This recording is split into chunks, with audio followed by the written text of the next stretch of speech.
Queen City News starts now. The calm before the storm. We're bracing for a major ice storm for the Queen City News viewing area this weekend. The places you see here are all in the impact zone. The storm already came through some regions to our west. This is video from the Texas Panhandle this morning. You can see that snow blowing across the road, making it difficult for drivers.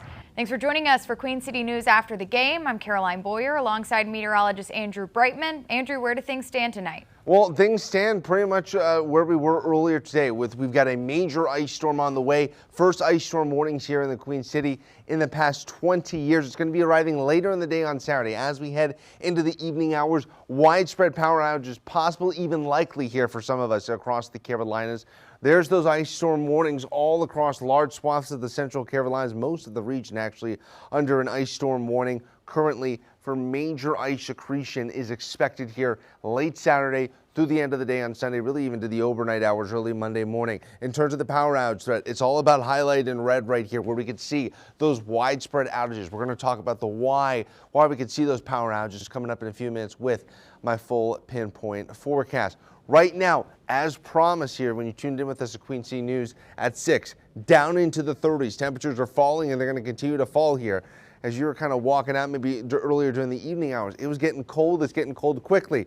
Earlier we were talking about winds out of the south here about 3 to 5 miles an hour. Now they're out of the north. That Arctic air is working its way into place here across the Carolinas as we go through the evening and overnight, right? Radar is quiet right now. We zoom out. There's the Arctic high to the north. That is pushing in all of that low-level cold air across the Carolinas. And I've got more on all that wintry weather we're going to have to deal with, Caroline, coming up in just a few minutes. My full pinpoint.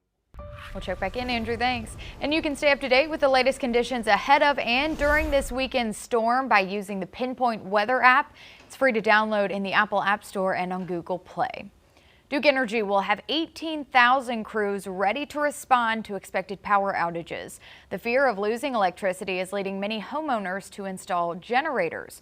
Queen City News reporter Shakira Speaks is live in West Charlotte tonight. Shakira, how are neighbors planning to keep the power on in case the storm gets bad? Yeah, Caroline, while some neighbors bought batteries and candles, others opted for something a little more pricey and sustainable like generators. We spent some time with electricians from On Time Electrical today as they installed a massive generator on a home here in Charlotte. It's been a pretty crazy week. Workers at On Time Electrical say their phones have been ringing off the hook as people prepare for the incoming winter storm. Electrical manager Arthur Spitzer says they've installed at least 6 generators in homes this week. He says that's not their norm. It's kind of the same, premise as like when there's a hurricane, everyone kind of goes into a mass hysteria because you never know what's going to come. Duke Energy crews and contractors are camped out in the Carowinds parking lot, prepared to answer emergencies as quickly as possible. It's one of the Charlotte-based utility company's largest staging areas in the Carolinas. Workers from 27 states and Canada have been called in to respond to outages. And we're talking about ice that we haven't seen here in many decades, if ever. We spend all year round strengthening our grid, right? Replacing poles, making wires larger, stronger.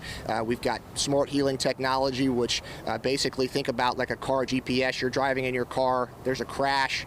Your GPS reroutes you around that and gets you to the same location. We have that ability for our grid, so that saves outages. More than 840,000 utility customers in the Carolinas lost electricity after Hurricane Helene in the fall of 2024. Spitzer believes that's another reason for their increased call volume. It resonates with a lot of people, so you just don't want to have yourself in that predicament. And if you can be fortunate enough to get ahead of the storm, essentially, and put in some sort of aspect of just backup power, it's a great idea. So Spitzer offered some suggestions for people to maintain even a small amount of power for homeowners who can't afford a large generator or for apartment renters. Those can be found on our website. For now, reporting in West Charlotte, Shakira Speaks, Queen City News.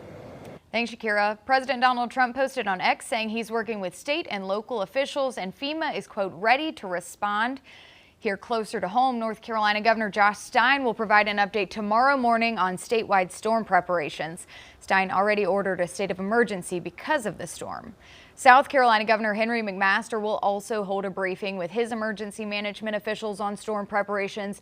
It's at 2 tomorrow afternoon. We'll have coverage tomorrow on Queen City News. North Carolina National Guard commanders say they are mobilizing resources across the state. They want to make sure they can assist with emergency operations during and after the weekend storm. More than 400 National Guard personnel have been on the move. Commanders are deploying high-mobility, multi-purpose wheeled vehicles and specialized teams focused on road clearance and power restoration. Biggest thing across the state is we're keeping the highway corridors open. That's one of our biggest mission sets, supporting the Department of Transportation and just keeping some of those high-grade areas clear so that that transportation network, stays open. Additionally, we're working out in counties and local municipalities just to support the people and anything they really need, honestly. Guard commanders are working with state and local emergency managers so they can respond quickly to meet any needs. Gaston County leaders will operate their emergency warming center around the clock. It's at Unity Baptist Church on North Myrtle School Road in Gastonia. It opened at 8 tonight, and officials expect to continue operating it until 7 Tuesday morning. They're asking for anyone with volunteer training who can help to contact HealthNet Gaston. Charlotte-Mecklenburg school officials are canceling all of this weekend's activities. That includes field trips and athletic events. Administrators say they'll continue to monitor weather conditions in the coming days. They'll share any updates on next week's classes and events on the CMS website, through the district's social media pages, and through Parent Square. We'll have more about this weekend's winter storm across the Carolinas throughout this newscast. You can also follow our coverage at qcnews.com. Union County officials have ordered more than 170 people into quarantine after they were exposed to a child with measles. The county health director says the unvaccinated child exposed the entire school community at Shining Light Baptist Academy north of Monroe. The child living in Mecklenburg County is one of 2 new North Carolina cases reported yesterday. That child caught measles after they were exposed in Spartanburg County, where a major outbreak is happening. South Carolina officials are reporting their Spartanburg case count is now up to 700 since October. 87% of those patients were unvaccinated, 89% are 17 or younger. North Carolina's case count is at 13. Experts in both states say the most important way to stop the spread is to get vaccinated. Coming up after the break, I've got the latest on the ice storm on the way this weekend, the latest timing, what you can expect where you live, and when it all moves out. My full forecast next. CSL tonight at 11. Dabo Swinney was mad. We're going to talk all about it. We're going to tell you why he was mad and who he was focusing his attention on. That's tonight on Carolina Sports Live at 11 o'clock. You're watching Queen City News, the most honored and the most local news in Charlotte.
Taking a live look now at King Street in Boone, where we await the major weekend winter storm. Meteorologist Andrew Brightman has been keeping a close eye on this system for days, and he's here to tell us what we can expect. We're in store for a long weekend. A lot of ice, cold, wintry weather, dangerous driving conditions, even power outages are possible. We were talking about this earlier, that is really what we're watching for and why this could be the difference between a disruptive and a destructive type of winter storm here across the Carolinas. That's what we're going to be watching for. Downtown Blowing Rock, one of the places you could see significant amounts of ice, maybe a lot of sleet up in Blowing Rock, potential for upwards of 2 to 3 inches of sleet on the way from this particular storm. It is going to be a wintry mess. It's not going to be like snow. It's not going to be so beautiful to look at here. Current alerts, those ice storm warnings across the region, but just highlighting how massive an impact this is going to have across the country. You can see most of the state of Texas is either under an ice storm warning or a winter storm warning. And almost the entire state of Arkansas, Oklahoma, as we get farther off to the north and east, my entire home state of Pennsylvania is under a winter storm warning. Same goes here for West Virginia, Kentucky, Virginia, New Jersey, now almost the entire state of New York, Massachusetts. You guys catch the drift here. This is a massively disruptive storm. Roughly 150 million people are going to be impacted by this winter storm. And why we're going to be seeing so much wintry weather? Check out the Arctic air. These are not the wind chills. It is the air temperature. It's 9 degrees below zero right now in Chicago, 11 below right now in Minneapolis, 4 degrees below zero right now over in Detroit. We've got a lot of cold air that's going to be filtering in here with this storm over the next couple of days. Radar, it's quiet. We've got no issues right now, but let's zoom out, look off to our west as this storm starts to take shape. You can already see the wintry weather trying to move in around the Dallas-Fort Worth area, snow moving into Oklahoma City. This is what's pushing eastward here towards the Carolinas. The cold air is moving into place. We've got the Arctic high to the north. Everything is lined up for a major winter storm here across the region. Let's get Futurecast in motion, talk about this winter storm hour by hour here. 10 o'clock tomorrow morning, cloud cover, temperatures already down into the mid to upper 20s here across the region. As we head into the afternoon, well, those temperatures holding steady, trying to get a little bit of snow here as we get started, potentially up in the mountains. Maybe a brief period of snow as we head into the evening. The temperatures continue to fall. And one thing we were talking about here is maybe the start time's getting a little bit later here into the evening hours. Notice that we really don't see the precipitation now moving in until at least the mid to late evening. Heavy sleet at least here across the Carolinas. This is now 3 a.m. on your Sunday morning. Heavy sleet, freezing rain possible. Sherrod, Rockingham temperatures getting up close to the freezing mark, and that's where you can see a lot of heavy freezing rain potentially. Temperatures, though, for us in Charlotte, down in the middle 20s, hardly budging as we go throughout the morning. As we head into the afternoon, we get a lull and then some very, very heavy, potentially freezing rain moving through with temperatures maybe right around the 30-degree mark. This is where I'm really concerned about the potential for ice accretion, and then finally starts to move out as we get to about midnight or so on your Monday morning. There's those two distinct waves of wintry weather. First overnight, Saturday, early Sunday morning, and then as we get to your Sunday night here, as that moves through, behind it, we got the northwesterly flow, cold temperatures, and then we settle in here for what is going to be another very, very chilly week shaping up across the Carolinas. It is going to be cold right through the end of the week. Snow and sleet forecast. In and around Charlotte, probably 1 to 2 inches here of sleet, maybe a little bit more, maybe a little bit less. Farther off to the north and west, Hickory, Statesville, you can see major amounts of sleet. 3 inches is on the table. Farther off to the south, a little bit less of everything here. A little bit less sleet, a little bit less freezing rain, kind of a little bit less moisture for you, which is a good thing. Ice forecast, anyone highlighted in the purple could see over a half an inch of that ice buildup, that freezing rain, that second wave that comes through later in the day on Sunday. That is what I am particularly concerned of for that really heavy ice buildup we could see as it moves in, and that's where we have the greatest potential for the power outages. Let's go to your pinpoint 7-day forecast here. We got pinpoint weather alert days on the way for your Saturday and your Sunday, and as we go into early next week, we have got some chilly weather, very cold weather on the way, Caroline. Gotta bundle up, Andrew. Thanks. You're watching Queen City News, the most honored and the most local news in Charlotte.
You're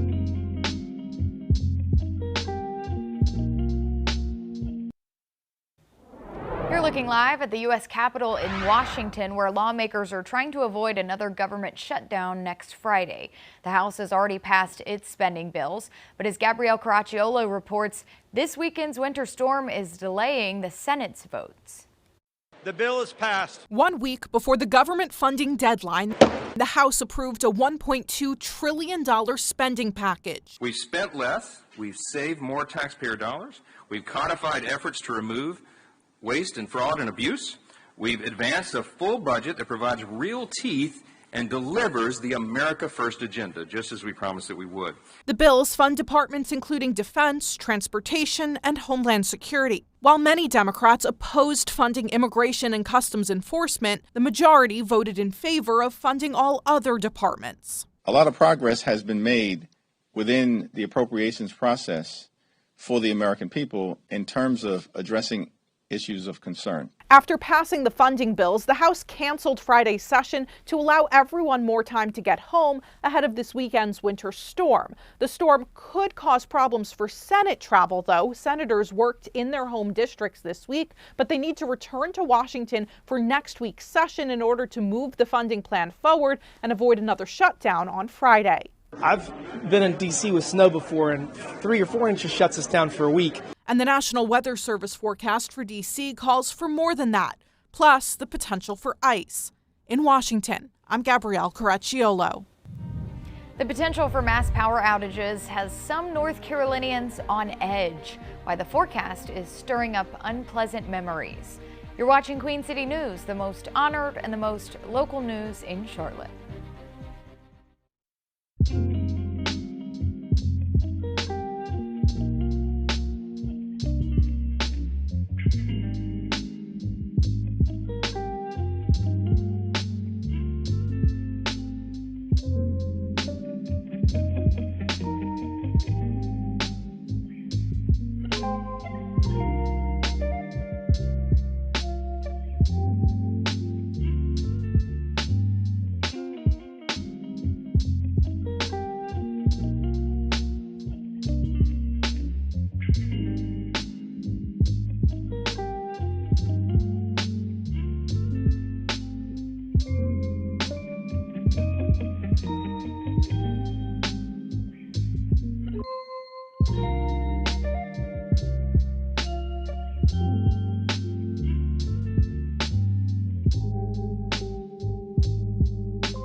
It's the calm before the storm. Widespread issues are expected with the incoming system bearing down on the southeastern U.S. Meteorologist Andrew Brightman is in the Pinpoint Weather Center. Andrew, you're expecting the major issues to be ice and sleet with this storm. Yeah, ice, sleet, and really the freezing rain when we talk about the ice specifically, Caroline. That's really the whole story with this storm, with the ice storm warnings. And in fact, it's going to arrive later in the day. Really now the trend is Saturday evening here. Should be fine almost the entire day for most of the Carolinas. Not until we get to about dinner time or so on your Saturday it starts to move in. Widespread power outages are possible with this storm. There's the ice storm warnings in effect for all the central Carolinas. Up into the mountains, we have the winter storm warnings. We've got a lot of winter storm warnings here across the country with this storm. This is the commute forecast. You got the green light tomorrow morning. Saturday afternoon, that's when we start watching for the potential of the sleet to be and wintry weather to start moving in.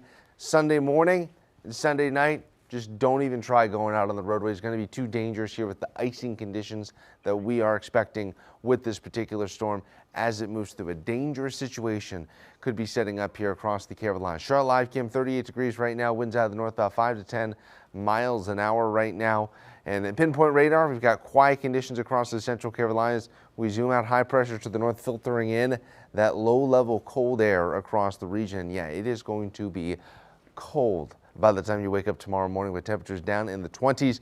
Right now, we're already down below the freezing mark up across the mountains, and probably by about maybe 3 a.m. Tomorrow morning, we're going to be down below the freezing mark here in Charlotte. I've got more in your forecast coming up in just a few minutes. Caroline. Thanks, Andrew. This weekend's storm will be the biggest severe weather event for western North Carolina since Hurricane Helene. That storm caused widespread devastation with flooding, leaving many homes and buildings damaged beyond repair and people without power for weeks. People in the Chimney Rock community suffered greatly from Helene. The village's mayor admits this winter storm is bringing back some bad memories. It was extremely traumatic and the worst event any of us have lived through, but to have another storm bearing down on us is certainly creates some anxious feelings, and we're just preparing the best we can to face that.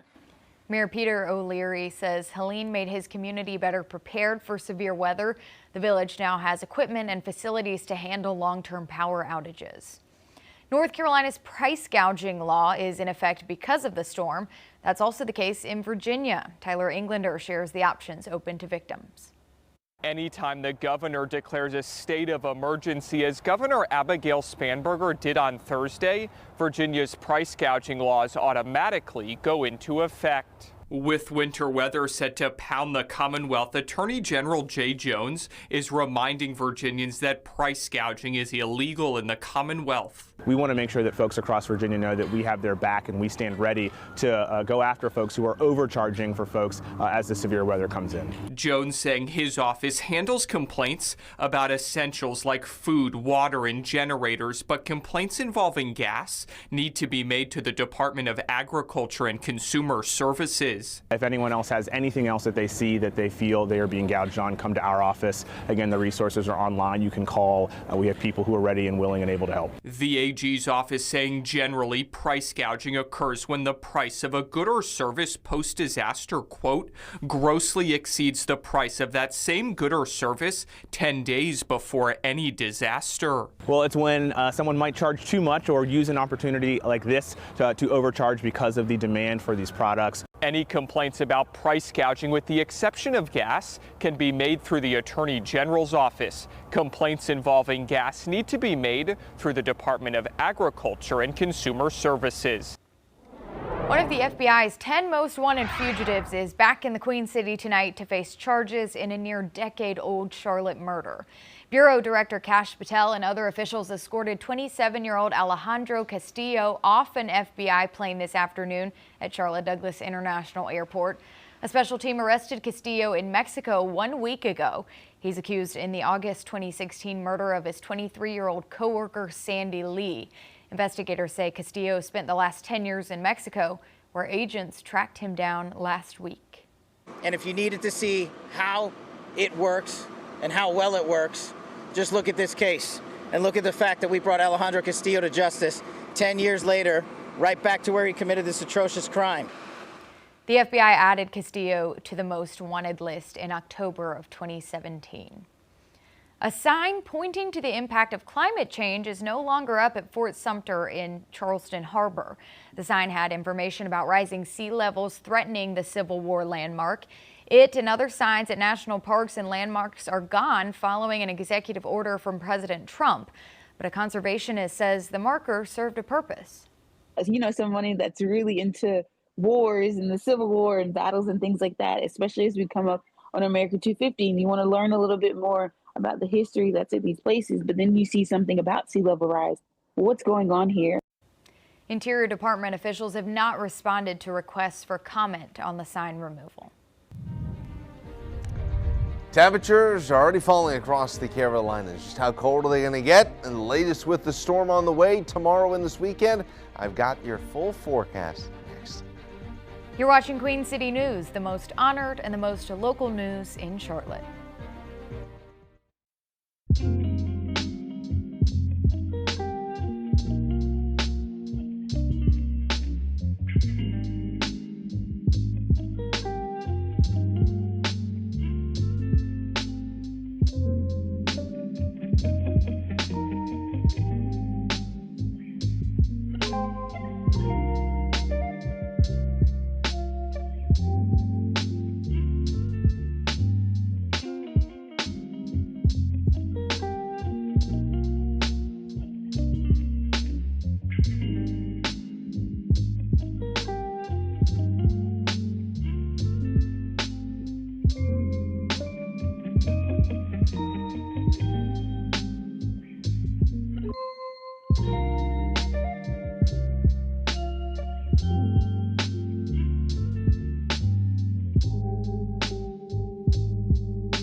You're looking live in the mountains at the App Ski Resort. Snow is one of the few things we are not likely to see much of when it comes to this storm system. Meteorologist Andrew Brightman joining me now. Andrew, what's your last bit of advice to people? Again, prepare now. We talked about it where maybe just in case there's an issue with water, maybe get your laundry, your dishes done now. Charge up your kind of portable, maybe you've got a battery brick or something for your cell phone, just in case. Again, it's all a precaution. You hope it doesn't come to that, but those are just the kind of subtle things you can do to prepare in case the worst thing happens, because we are concerned about a significant amount of icing, and that brings in the potential for a lot of power outages here across the Carolinas. Right now, though, a chilly but wonderful evening here across the Carolinas, the proverbial calm before the storm, and yeah, it is very calm out there here. A little bit of a northerly breeze bringing in that cold air, but otherwise completely dry conditions right now. As we zoom out, though, the storm is off to our west. You can see the snow already moving into Oklahoma City, coming down relatively heavy. And then by the time you wake up tomorrow, we're going to be live tracking this thing all day long, and then all day Sunday as well as it moves in. There's going to be a lot of precipitation moving into the Carolinas, specifically sleet and freezing rain. And the difference is, again, sleet, you got everything starts to snow, melts into rain. Sleet, it refreezes into those small little ball bearings, those little sleet pellets, and hits the ground. But that doesn't build up on different surfaces, like when we talk about power lines, trees, surfaces, your car. You don't see that with sleet. Kind of a much uglier version of snow almost when you think of just the general impact it has. When we talk about freezing rain, though, it stays liquid all the way down to the surface. You have that much larger above freezing sort of warm wedge here. And it's only when those super cool rain droplets hit something on the ground that's below freezing and then it freezes on contact and it can build up over time. And that's what we're really concerned about here. Futurecast in motion as we get into your Saturday morning. A lot of cloud cover, temperatures down in the mid to upper 20s here across the region.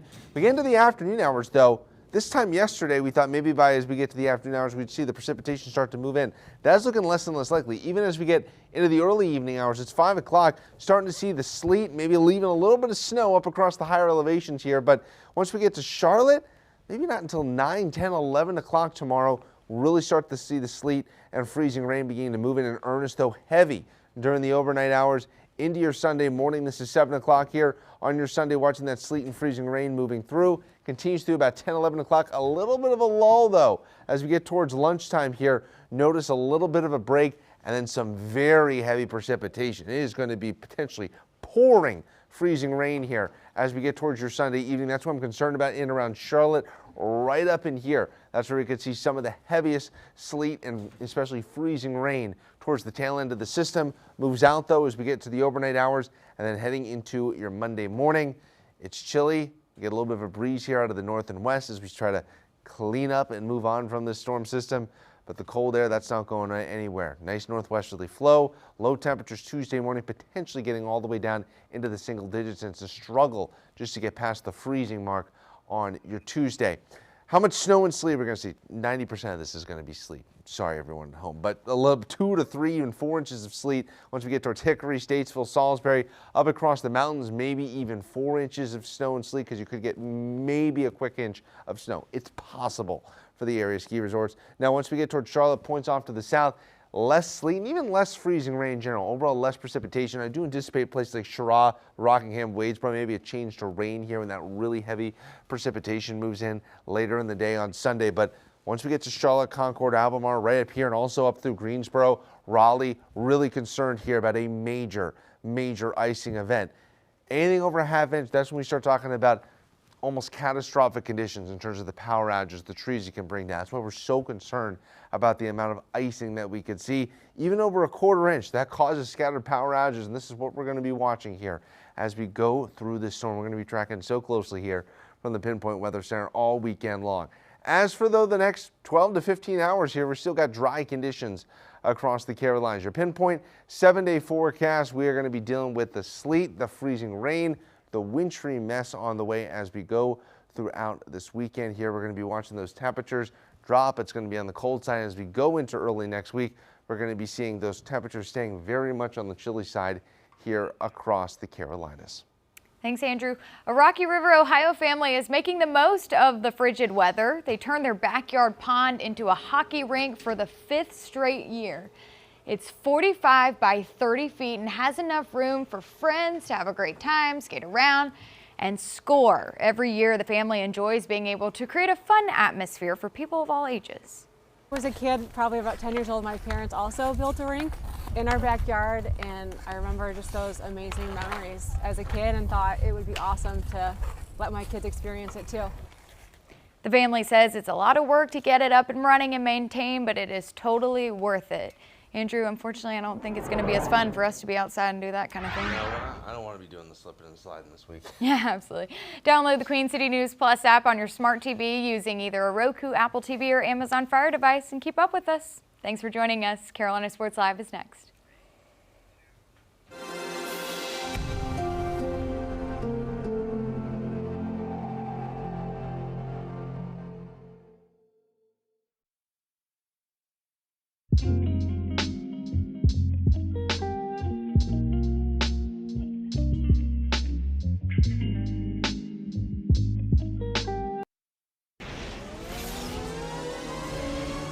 Now, it's CSL, Carolina Sports Live.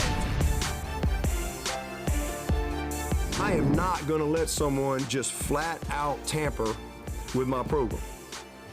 Oh, buddy, let me tell you, Dabo Swinney was mad at someone today, and he had no problems letting the world know about it. What got him so hot?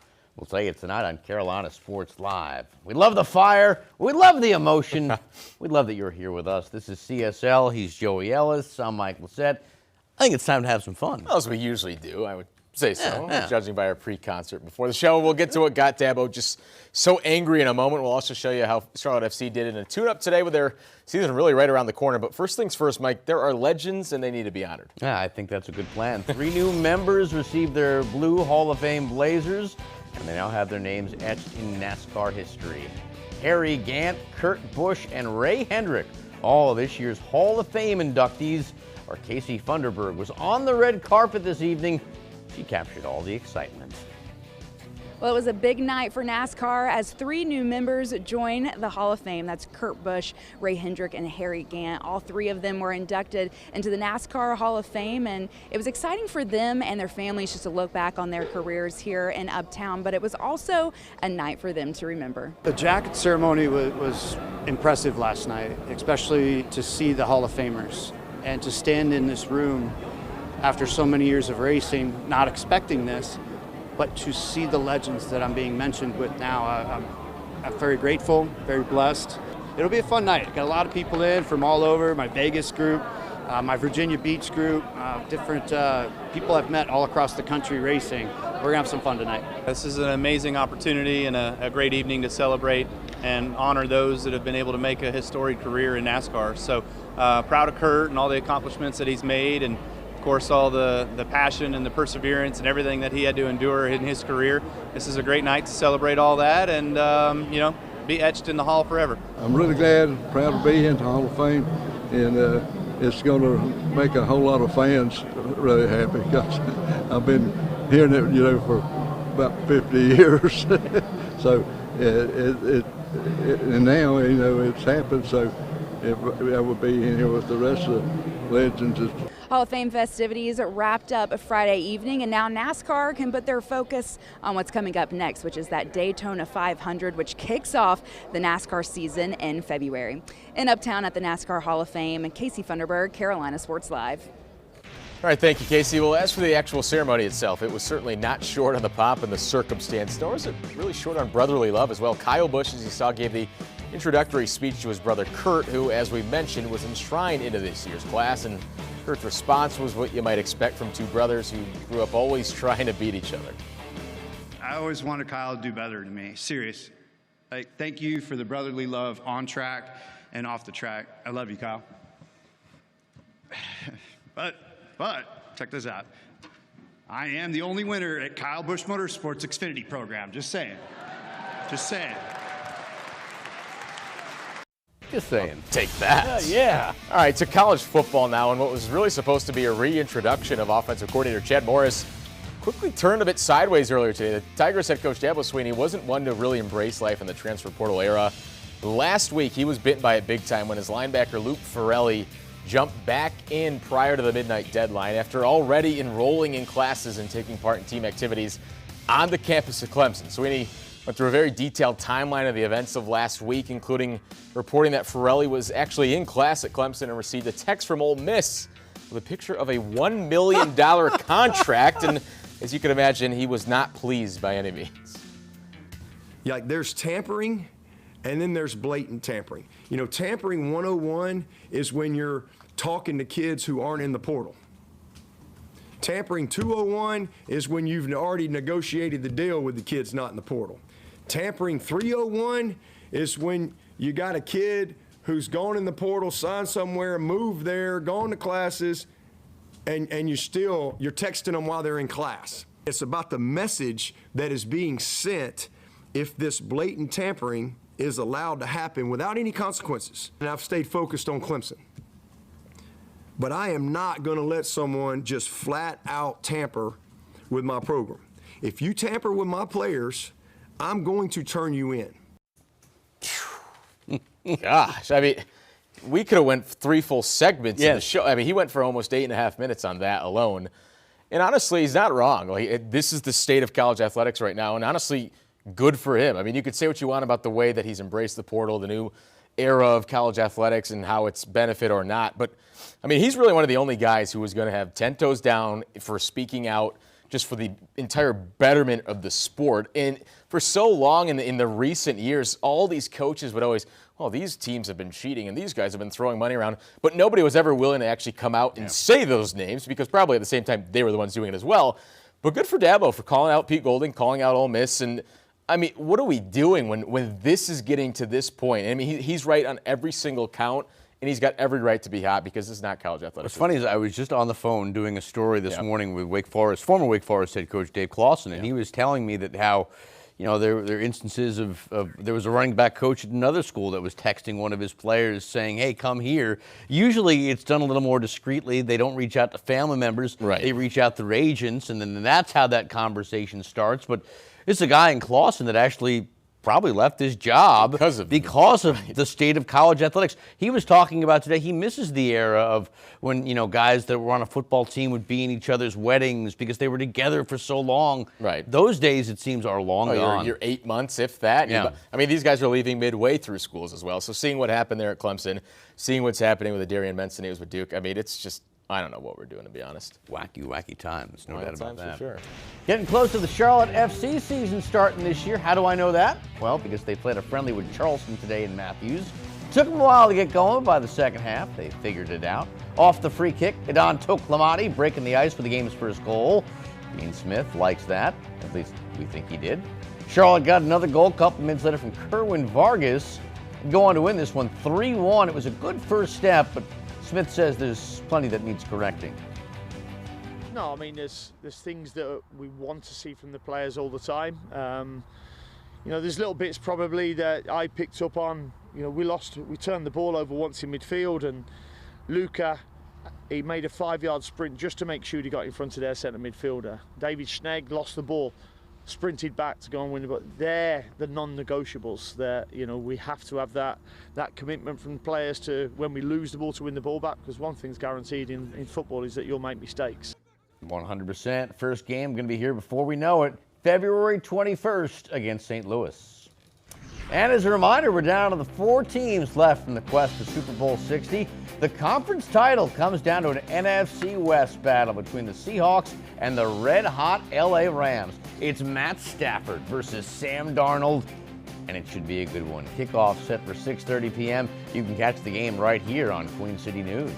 Should be a good one indeed. A lot of fireworks. All right, the Charlotte 49ers moved Sunday's game with Tulane up just a few days to try to beat the weather, but they beat the Green Wave from Tulane in town tonight. We'll show you how it went all down coming up next. And now we have a third member of the Checkers going for the gold at the Winter Olympics.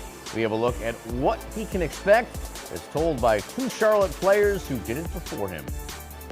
And there is no shortage of NFL head coaching jobs open right now. Yeah, but which job actually comes with the most pressure heading into the 2026 campaign? We'll try to share our thoughts coming up next in Quick 6.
All right, in college hoops, Charlotte 49ers welcoming Tulane to town tonight instead of Sunday's game with the weather. And look who's in attendance. Sion James, Hornets rookie. He started at Tulane before playing at Duke, and early on, Green Wave with an early lead. Percy Daniels with a jam.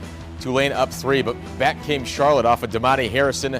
Corner miss. Anton Bonk is there and just plays volleyball with it a couple of times and puts it back up and in. Just 4 points, though, for the big fella. That tied things at 13, and then Ben Bradford would get going. He had a good first half, goes off glass to give the Niners an early lead.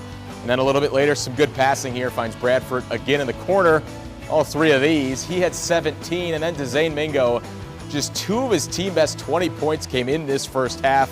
Nice finish with the left. Charlotte was up 10 with 39 ticks to go. Tulane ended the game on a 7-0 run, but the Niners hold them off 73-70. Charlotte wins.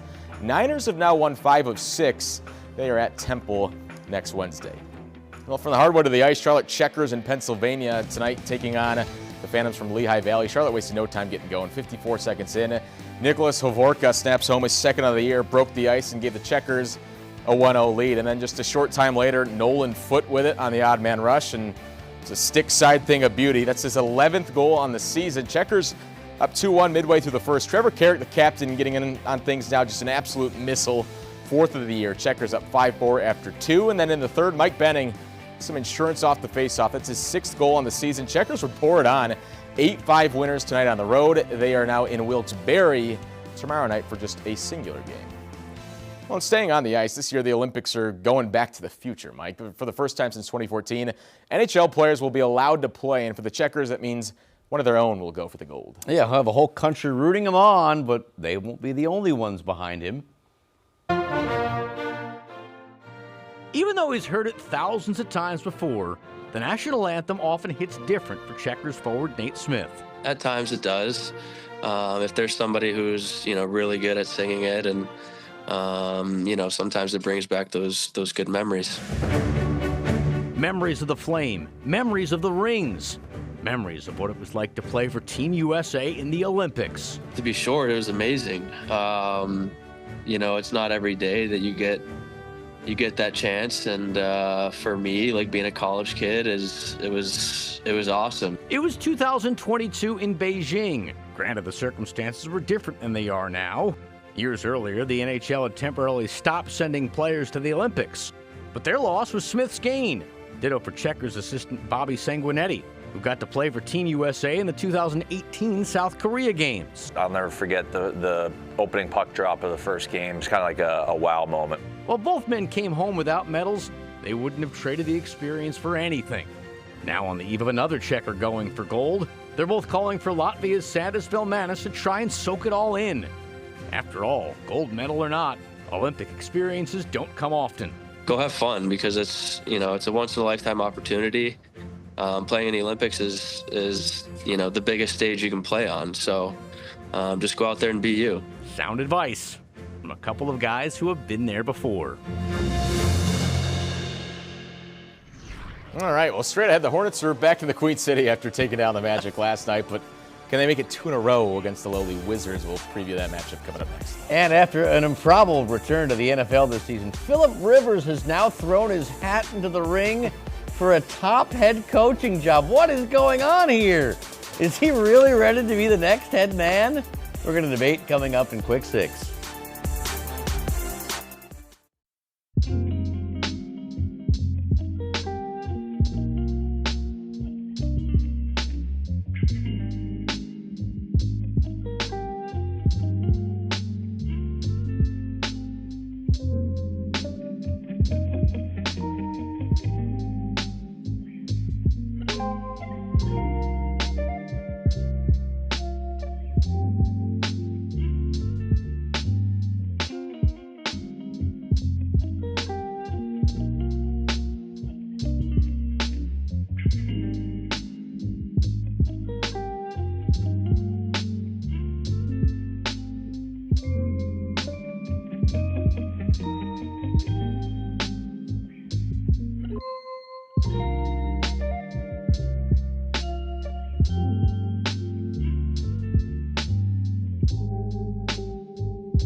All right, back on CSL, and the Hornets are back at the Spectrum Center tomorrow afternoon. Buzz City looking to make it 2 in a row after a beatdown of the Orlando Magic last night on the road.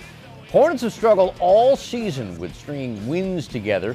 In fact, they've had just 4 win streaks, with none of them going past 2 games. Leading scorer for Buzz City last night was Brandon Miller with 20. He hopes last night's victory can ignite this group to go on a big run. I mean, I think we have great vets around the locker room. It's been around for a good minute.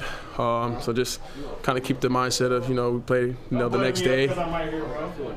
We play the next day. Got Miles getting older, almost touching 30. He's going to keep encouraging the young guys and just putting that thought in their head and telling them, next game mentality. So.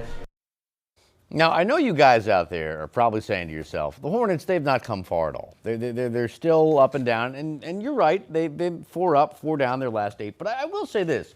If you remember last year, Washington, you remember this, Washington was a really, really bad team, worst team in the NBA record-wise.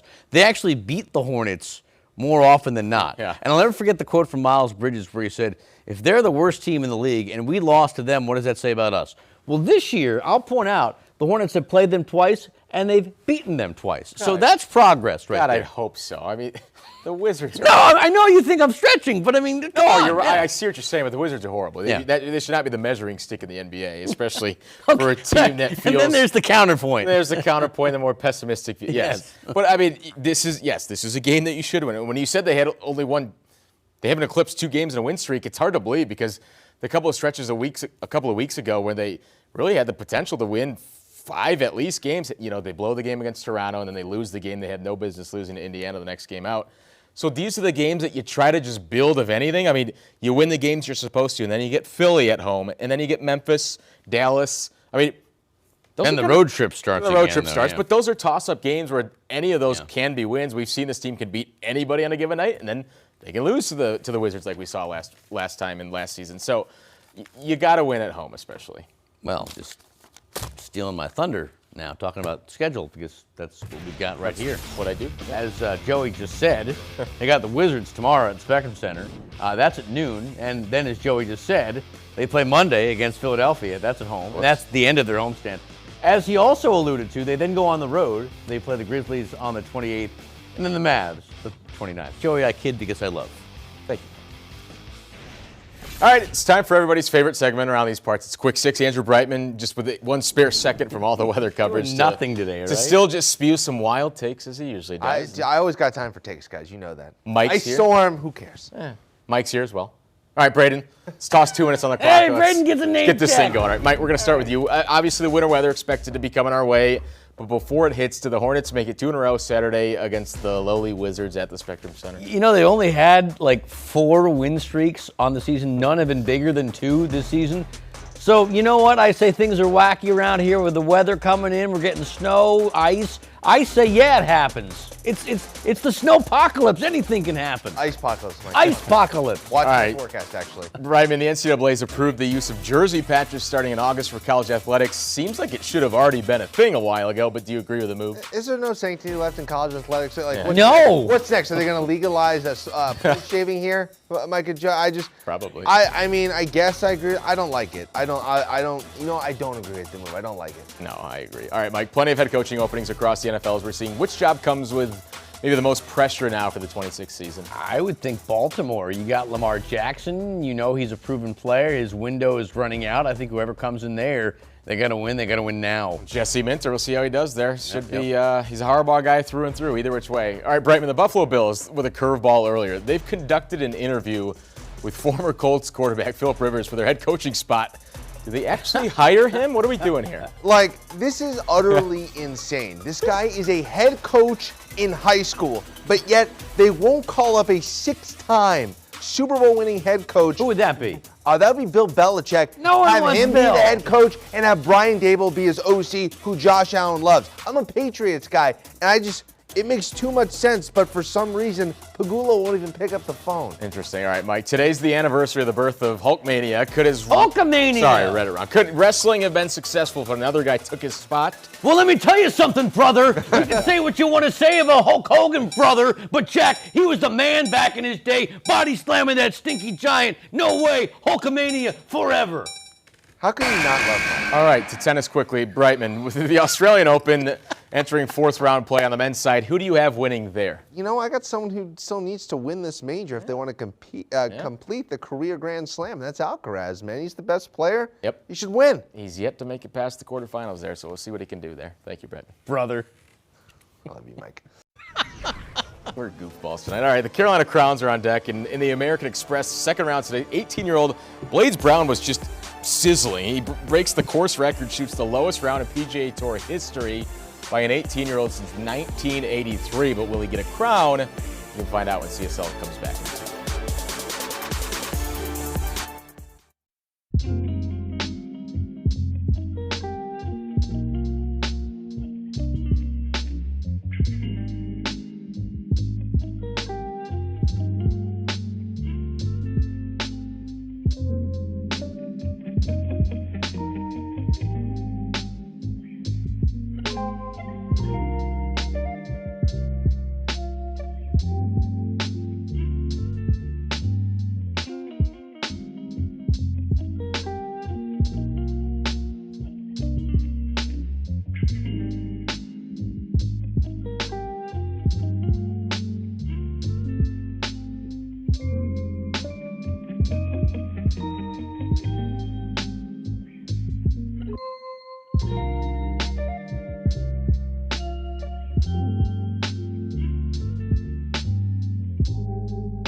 So guess what, as my daughter would say. We're down to the 4 teams left in the quest for the Super Bowl 60. The quest, the conference title, comes down to the NFC West battle with the Seahawks hosting the red-hot LA Rams. Matthew Stafford, Sam Darnold, a chance at Santa Clara is on the line. Seattle sporting a 6-2 record at home this season. It should be a good one. Kickoff is set for 6:30. Again, you can watch that right here on Queen City News. Who are you liking those quickly? I think Seattle. What do you like in the other one? Denver and Patriots. Patriots. You blinked there. I was going to let you finish that one. I know. Drake May, man. Drake May. What a great story it's been this year. I know you're not out though either. I know they don't have Knicks as well, but we'll see what Stidham could do. Just don't turn the ball over. The defense is good enough. Tell him. Ground time? Tell him about your crown. Ground time, yeah. It's Australian Open season, so of course this might be it for the next week and a half. Happy. It's going out to the Spaniard, Juan Carlos Alcaraz, earlier this morning, I guess, really midday Australian time. Today with a straight set win over Corentin Moutet, the Frenchman. Alcaraz yet to drop a single set through his first 3 rounds of this tournament. He's set to see the American now Tommy Paul on Saturday back here in the States. Paul, the 19 seed, also yet to drop a seed. Of course, Carlos, really the one Grand Slam he has yet to conquer, the tournament down under. Quarterfinal finishes for him are his best the past 2 years there. So we got a lot more to go. I'm going to be watching till my eyes bleed 4 a.m. this morning. Well, we were talking a moment ago about who I like in the Super Bowl. I said Seattle's getting there, and the big reason for that is my crown tonight, Sam Darnold. There was concern he was not going to play in the NFC title game, but now it's happening. Darnold's been bothered by an injury to his oblique muscle since last Thursday. Played through the pain last week, led him to a win. Now try to repeat the performance against the Rams. And again, you can watch that one on Queen City News. And for those that don't know, the oblique, not the abs, it's the muscle right here by the abs. It's right on the side there. It's the sides. Yeah, the oblique. You know, that's when you twist, you do that. You do like the side crunch.